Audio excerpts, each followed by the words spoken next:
Lagi akong, basta parang nag-i-enjoy lang po ako pag magkasama kami, ganon. Sa seryeng Never Say Die na pinangunahan niya ni Jillian Ward. At kasama na ngayon sa Eman Pacquiao. Kasabay sa pagpasok ni Eman Pacquiao sa serye na to, puro silos naman ang nadarama ni Eman. I just relax. Ugali niya na mabait, masyadong mapagbigay, maunawain.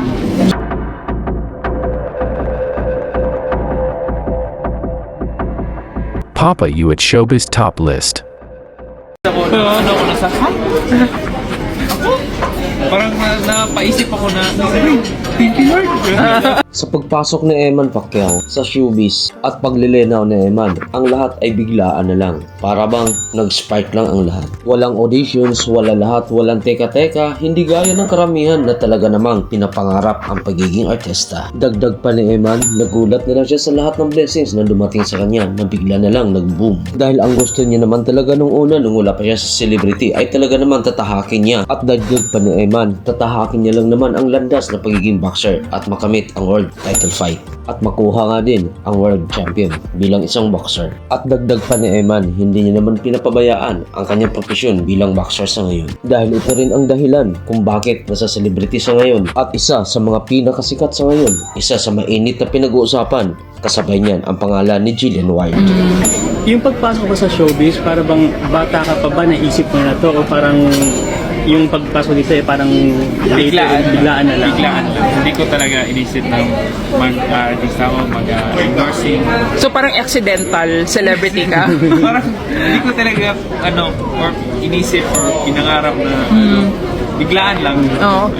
At isa na nga sa sparkle artist sa Eman Pacquiao at isa sa mga mainit na inaabangan ngayon sa primetime serye ng Never Say Die. At mas lalong isa sa mainit na pinag-uusapan ang relasyon nila Jillian Ward at Eman Pacquiao. Hindi lang sa loob ng kamera, pati na rin sa labas ng kamera. At kailan lang nag-trending ang cryptic post ni Eman Pacquiao at isa sa mga pinaghihinalaan ng mga netizens na wala na nga ang Jillman or Eman ang Jillian Ward. Dahil daw umano sa kumakalat sa internet ngayon na sobrang selos ni Eman Pacquiao at sobra umanong nasaktan sa Eman Pacquiao dahil hindi siya ang pinili ni Jillian. Na gayong sinabi naman ni Eman Pacquiao nung hindi pa ito nakapasok sa celebrity na ang kanyang ultimate crush ay si Jillian Ward. Dito naman kasi mas lalong uminit ang pinag-uusapan sa internet na ang pinag-uusapan at ang post ni Eman Pacquiao, I can fight 100 men who wants you, but I can't fight a guy who you want. At naging mailap nga ang paliwanag ni Eman Pacquiao na ito daw ay kasang-isip lamang. Sabay lang sa ngiti si Eman Pacquiao at wala naman itong iba pa daw ibig pang sabihin. At ano na nga bang estado ni na Eman Pacquiao at Jillian Ward? Ngayong mainit naman itong pinag-uusapan na umanong magkaibigan lang naman daw sila pero hindi makawala sa internet at hindi makawala sa mata ng karamihan. Laging sinasabi at laging nagsasabing actions speak louder than words. Hindi ko aminin.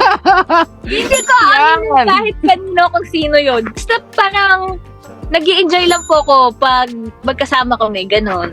Bago natin ipagpatuloy, kung hindi ka pa nagka-subscribe sa ating channel, i-click mo na ang ating subscribe icon para sa karagdagang updates. At gaya ni Eman si Jillian, mailap din ang dating sa usaping love life. Gaya na lang nung unang interview na sa latest interview ni Jillian Ward kung naliligaw nga ba sa kanya sa Eman Pacquiao. Pero ang sagot na ito, tanungin nyo na lang siya. Ligawan ka ba ni Emma?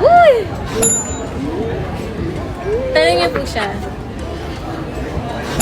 Sa'yo? Bulong ko na lang. At sa latest interview naman ni Eman Pacquiao patungkol dito sa ligawan at pag-ibigan umano nila ni Jillian Ward at Eman Pacquiao, sagot ni Eman, secret lang daw umano nila ni Jillian Ward. Pre, nag-usap kami sa mga ganitong bagay, ganito ganyan.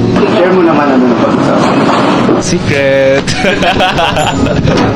Di ba, Jay? Secret. Intrigang kabila-kabilaan ni na Jillian at Eman Pacquiao. Hanggat wala silang sasabihin, wala rin tayong sasabihin sa channel na ito. At sa seryeng Never Say Die, tuloy-tuloy na nga nating mapapanood sa Eman Pacquiao. At maraming salamat sa panonood sa channel na ito at sa suporta. Hanggang sa ulitin, keep on update, click the subscribe icon. Ang galing niya! Bilis ng galaw.